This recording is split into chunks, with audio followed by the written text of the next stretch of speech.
welcome to the shop.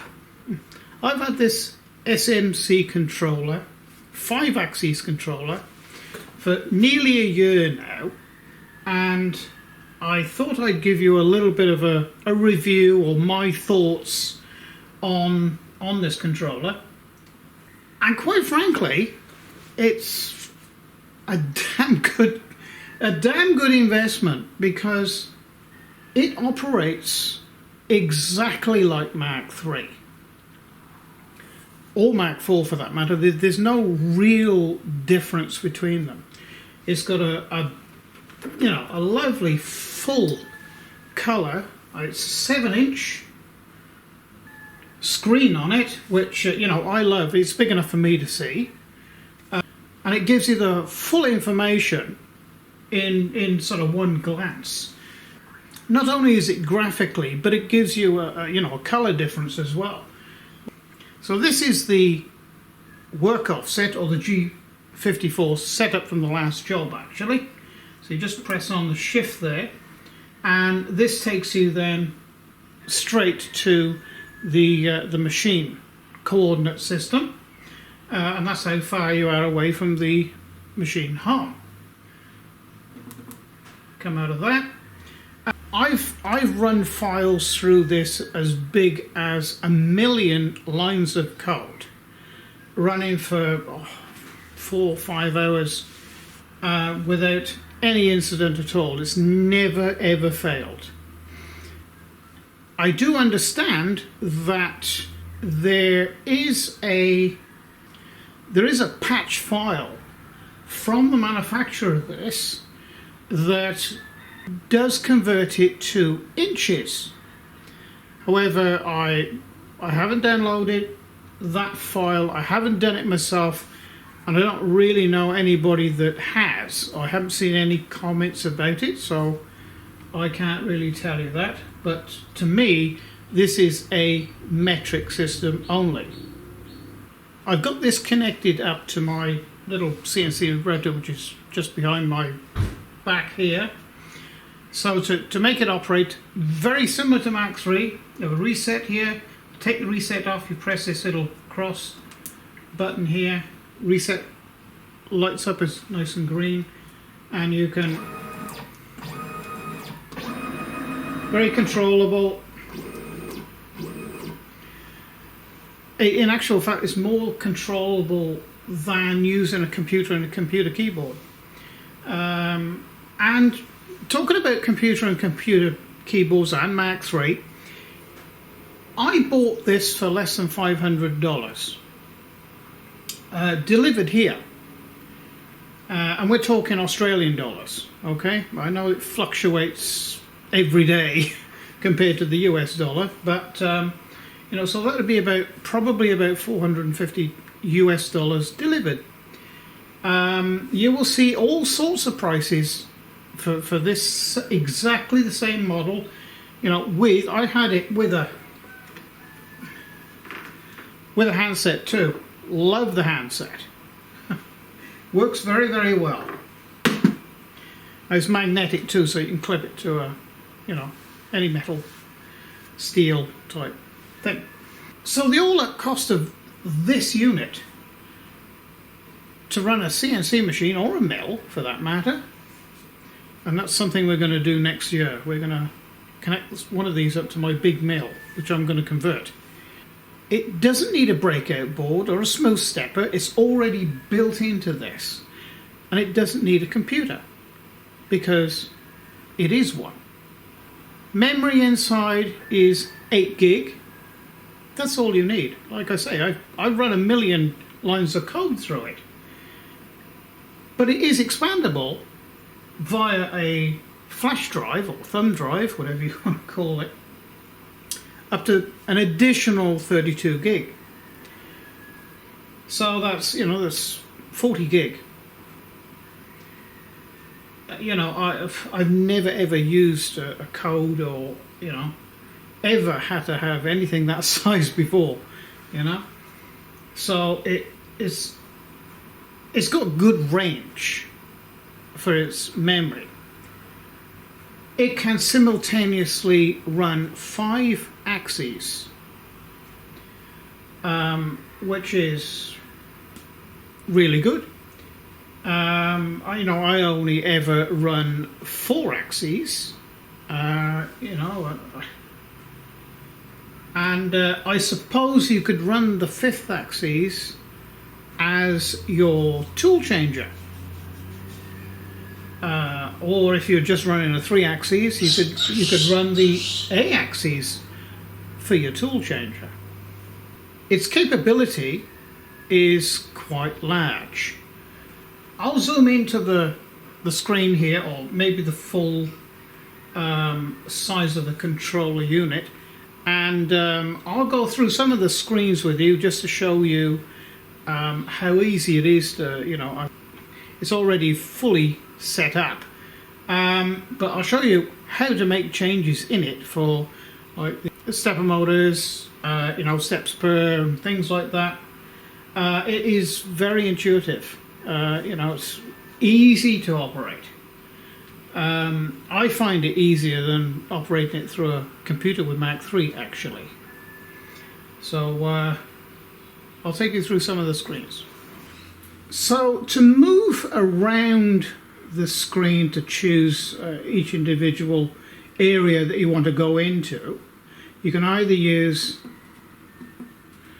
these up and down arrows and the OK, or you can use this little turn wheel like so, which I quite like actually. So we're going to go into machine. Now to select that, you can either press OK or press the button, and you're into now all your settings. Oh, incidentally, if you want to change your language, this is the first screen that you would come into, and here is English here, because when you get this, sometimes it's all in Chinese or Japanese or whatever.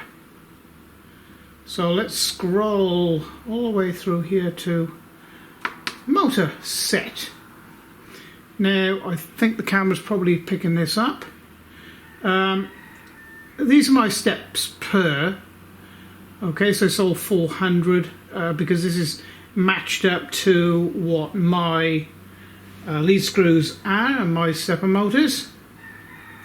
Velocity 1500, acceleration 200, very similar to Mach 3.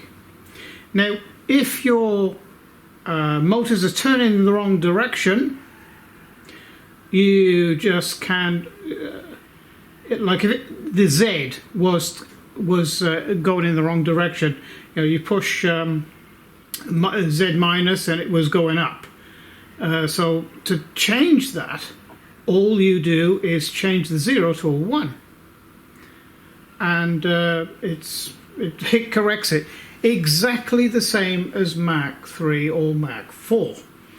So you can see it's very, very simply laid out. And let's come out of that.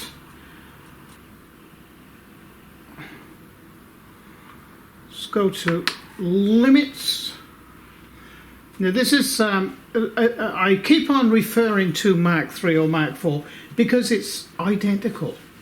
These are the pinouts, numbers, on the back of the controller that are connected to the X limit, plus, minus, the Y limit, and the Z limit. So this is the pin numbers that you, or connection numbers that you connect to in the back of the controller. So it prompts you, if you've got a limit switch in the plus direction, well, that is the number that you would connect onto, pin number 1. If it's in the minus, or if you have 2 on there, you connect it into the connector or pin out number 2 on the back, and I'll open it and show you in a minute.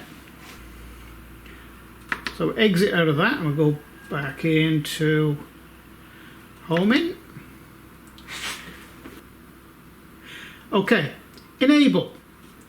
If this was a 0, that would disable it. Okay, As it's a 1, it's enabled, and you obviously change that by using these numbers here. You just, I'll go on it. I'll just choose this one, click it till it goes green, and press 1. Okay, and it's changed. So we don't want that one switched. Oh. Put that back to 0. Okay, so that's how to change them. Very, very easy. There again, these are the pin numbers or the connection numbers on the back of the controller. Okay, so the homing micro switch for X Home is connected to pin 11 on the back of the controller, and whether it's a 1 or a 0 here denotes the direction of where which direction you're going to home. All right, some people like to home this side, others like to home the other side. So you can change that here, and this is where you change the speed of your homing. Mine is set to 1200 millimeters per minute. Okay, you can alter that to whatever you feel comfortable with, and also it has probe functions, and you can choose the speed of which you want to the Z to probe down at, which is 100 millimeters per minute, and to back off the material 10 millimeters. So it's pretty self-explanatory. So we're going to come out of that, exit. Soft limits. Soft limits, these are set up for my particular machine. They're self-explanatory as well. No real need to go through those. You just set the limit that you want it to go. That's the actual length, and this is the limit that you want to set, the soft limit zone. And it's exactly the same as Mach 3 or Mach 4.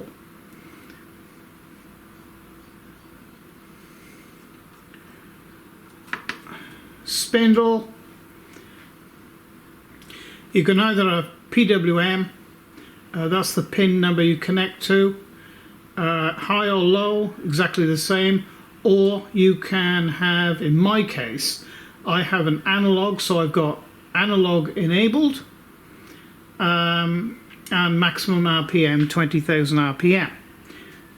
But if you want to run a VFD, it will also run a VFD. So we can exit out of that now. So really and truly, that is all you need to alter and adjust to run this on any CNC machine, really.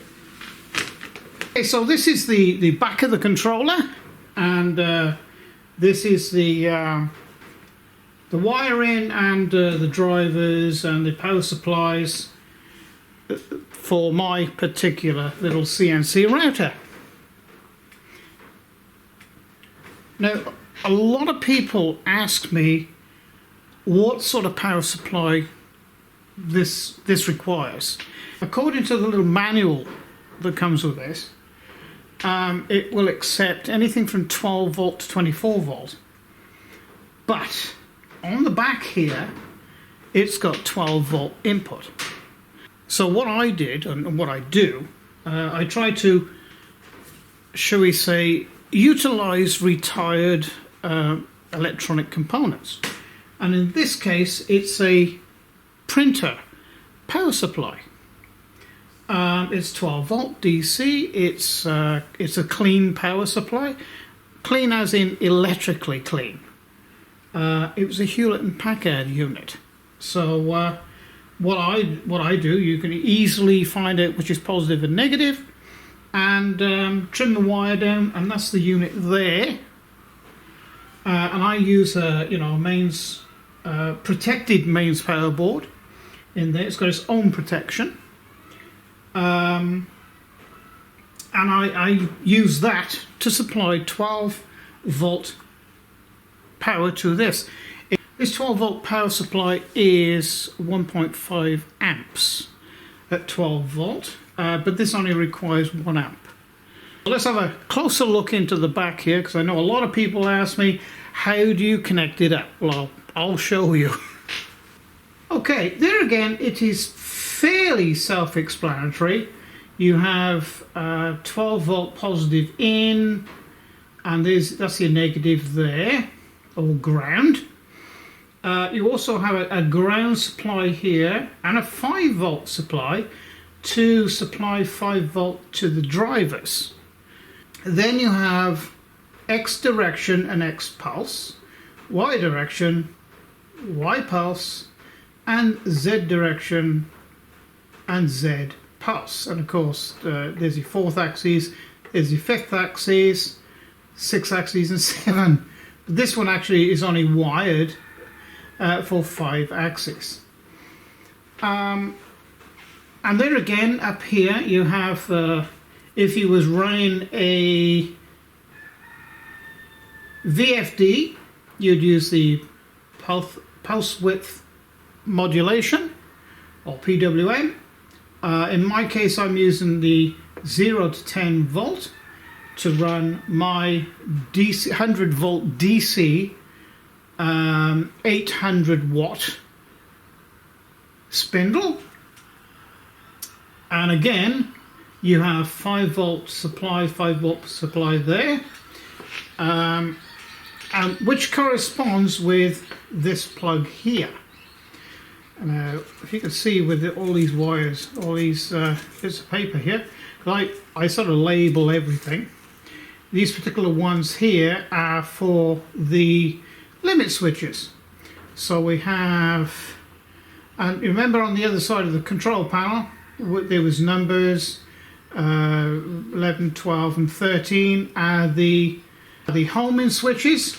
So here we have, here this is 11, 12, and 13 is over here. This one here is the common, this one is the ground, which is indicated here. This one here is the 0 to 10 volt information supply to the spindle controller.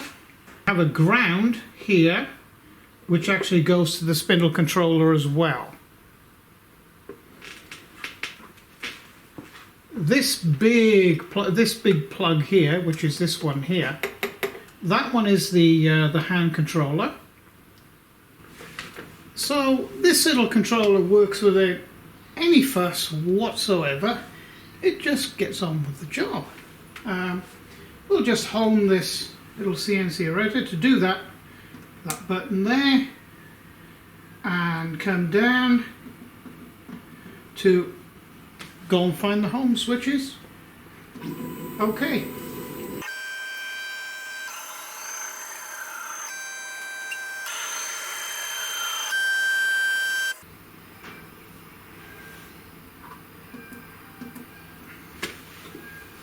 And that's that. So like I say, it just gets on with the job without any fuss whatsoever. The only thing I have found with it as a negative is it's a little choosy on the type of G-code that you can put into it. The G-code that I run through this on, and any of the major programs can actually write this G-code, and that is G-code millimeter tap. All of Vectric programs can write tap G-code, Carveco, and also Fusion 360, but the paid version of Fusion 360 only. The hobby version, as yet, doesn't have G-code tap files, unfortunately, but I think they probably will change that. because there's a lot of these type of controllers do require tap files. So the long and the short of it is, would I recommend this SMC 5 controller? Absolutely yes. Would I buy another one? Oh, that's another thing too. I am not supported by the manufacturer or sellers of this SMC unit. I did my own research, found the best one I could for the money, and I bought it myself. So would I recommend buying one of these? Absolutely yes. Would I buy another one? Absolutely yes. It does everything that I need it to do. Its abilities. It has more abilities than what I need. I will in the future be connecting this up to a larger CNC router. Not quite sure what size of CNC router yet. Maybe a 6040, maybe a 6090, not sure.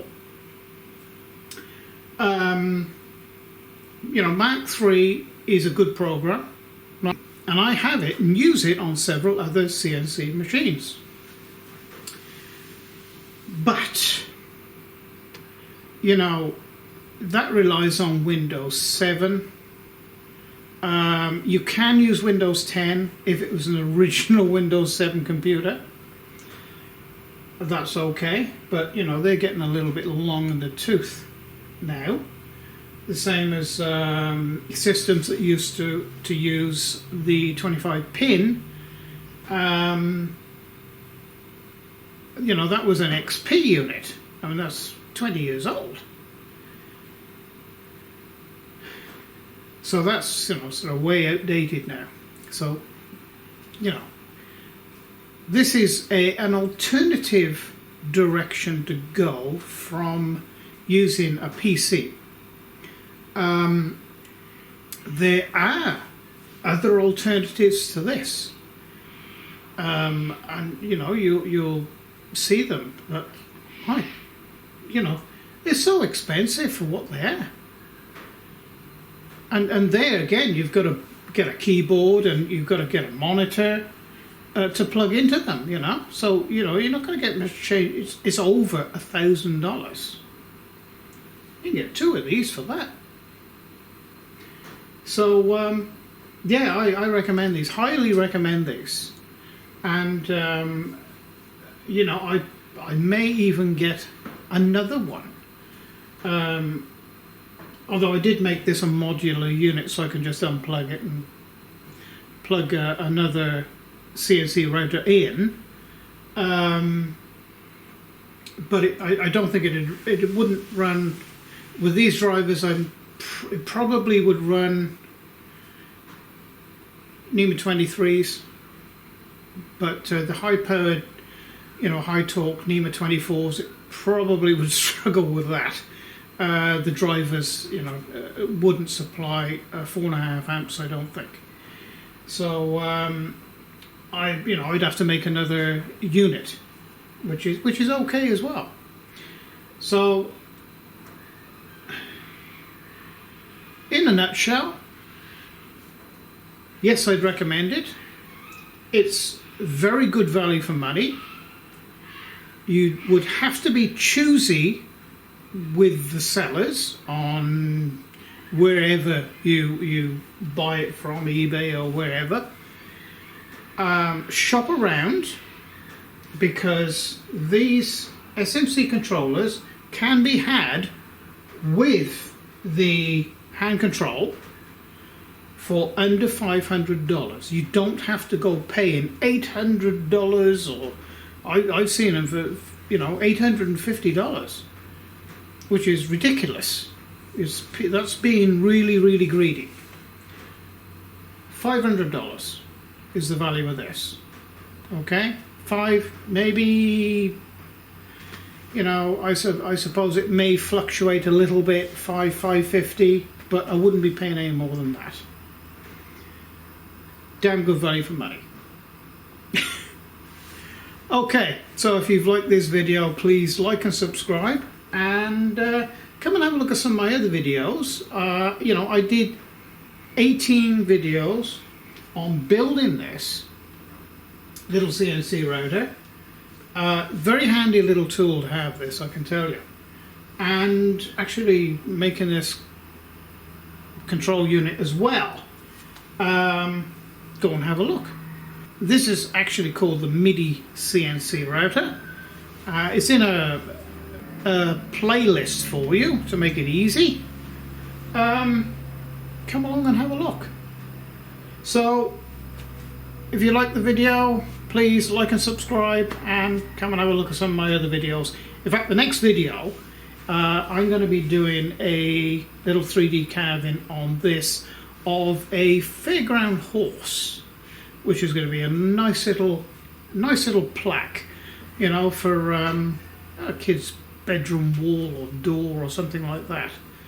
Very easy little project to do. So thank you for joining me, and it's bye for now.